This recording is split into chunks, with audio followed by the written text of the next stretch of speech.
Même loin des clusters, ces lieux hautement contagieux, les Français se mobilisent.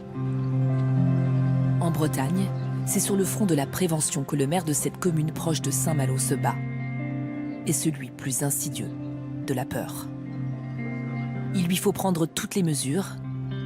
Il vient ce matin d'interdire le marché. Alors, il n'y a pas de marché? Non, j'ai annulé hier après-midi. Ah, d'accord. De mémoire d'habitants, c'est la première fois qu'il n'aura pas lieu. Bon, faut pas hésiter, je pense. Ben, je vais pas hésiter du tout. Donc, je vais aller me confiner. Allez vous confiner. Et vous aussi, hein, pensez à vous. Je me protège beaucoup, ne vous inquiétez pas. Merci. Au revoir. Fermé après. Non, ouais. Moi, je vais au centre de santé. Hein. Protéger, rassurer, mais aussi préserver l'économie. Un casse-tête pour l'équipe municipale qui enchaîne les réunions de crise. On continue les collectes des pêches côtières sur 5A, sur Erquy, un peu sur 5quai et les vents se font. Dès que vous avez la note, vous m'envoyez. Et je vous envoie la note dès qu'on la reçoit. Le maire pense à ses administrés, 3200 personnes, dont une bonne partie de seniors.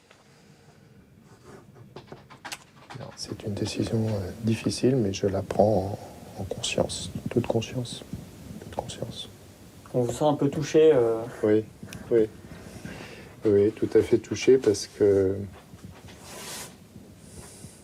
Oui, on est touché parce que je sais que la semaine qui vient est une semaine qui va être très compliquée et je le dis, j'ai peur, là aussi c'est ma vision purement médicale, c'est qu'il n'y ait pas un syndrome, ce qu'on appelle de glissement, syndrome de glissement de personnes seules, isolées, avec des conséquences à la fois psychologiques mais aussi des conséquences de ce qu'on appelle le syndrome des glissements, c'est-à-dire se laisser aller, et comme si à un moment l'unité de temps n'existait plus, c'est-à-dire des gens qui risquent de ne plus se nourrir aux bons horaires, des personnes qui peut-être n'auront plus faire les gestes essentiels de toilette, éventuellement qui ne vont peut-être plus entretenir leur maison, qui vont plus entretenir leur jardin, qui vont peut-être plus répondre au téléphone, et c'est ma grande crainte.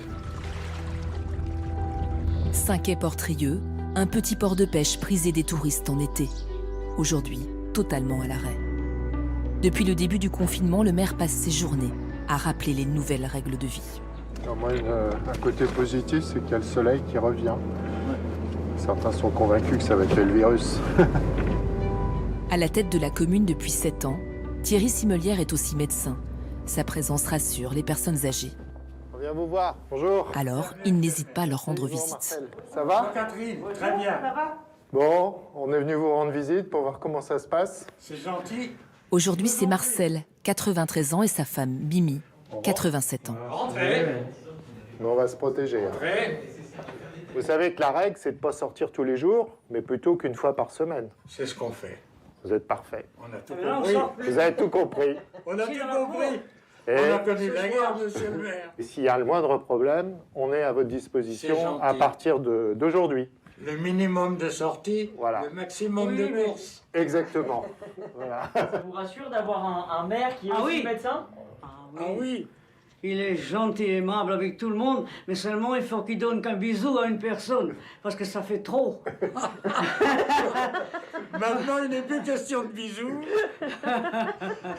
ni de serrage de main. Quand on est sans- J'ose même pas sans serrer la 80. mienne, des fois.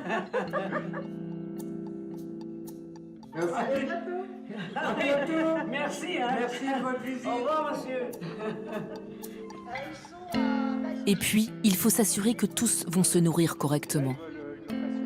Thierry Simelière et sa première adjointe assurent les livraisons alimentaires, en attendant que des bénévoles prennent le relais, espère-t-il.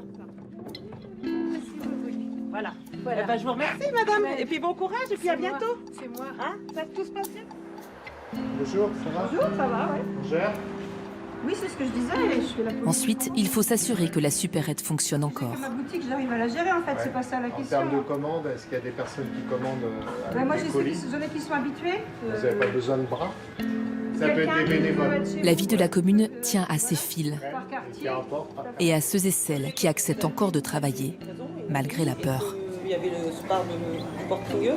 Parce que le week-end dernier, j'étais sereine. Depuis la Qu'est-ce qui semaine a changé dernière. alors? Eh ben, il y a des gens qui ont migré. Il y a des gens qui... Oui. Qui sont venus ici, qui sont revenus après le week-end des élections et le lundi, dans la nuit du lundi au mardi, et jusqu'au mardi midi, il y a des gens qui ont bougé. Et du coup, on est un petit peu moins serein, forcément. Ouais. Alors qu'avant, vous vous sentiez préservé? Un peu plus quand même, moi.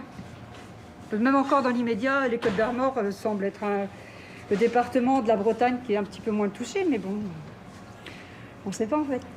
Parce que même nous, on ne sait pas si nous on est porteurs ou pas. En cette fin de journée, le maire est inquiet. À côté du centre de santé, la salle des fêtes a été réquisitionnée pour accueillir des patients présentant des symptômes suspects. Ce qui n'était qu'une hypothèse est devenu réalité.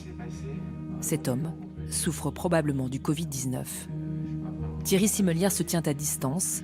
Pourtant, le malade, il le connaît bien. Un ami de plus de 15 ans. Il avait une masque, il descendait, donc on parlait. Ouais, sincèrement, je n'ai pas regardé s'il était malade ou pas. C'était jeudi, donc... Le traitement va être symptomatique. L'homme est chauffeur-livreur. Il a été en contact avec beaucoup de monde. Boire beaucoup, bien s'hydrater pour les sécrétions bronchiques. La menace se rapproche. Bon, Ouais. préviens l'employeur et puis après on va voir. Il va voir. Puis tes collègues surtout. Ouais, les collègues, qui préviennent les collègues. Ok. Bon, Ouais, en tout cas, c'est chaud. On est vraiment dans le dur. Et mon inquiétude, c'est qu'on risque d'avoir un phénomène important sur la commune d'à côté. Ça, c'est sûr. On va voir. On en saura plus ce soir et surtout dans les 48 heures. Ce qui n'était encore que l'écho lointain d'une épidémie est aujourd'hui aux portes de sa petite commune. La nouvelle va se répandre aussi vite que le virus. C'est toute la France qui vit à son rythme, l'impression que plus personne n'est à l'abri.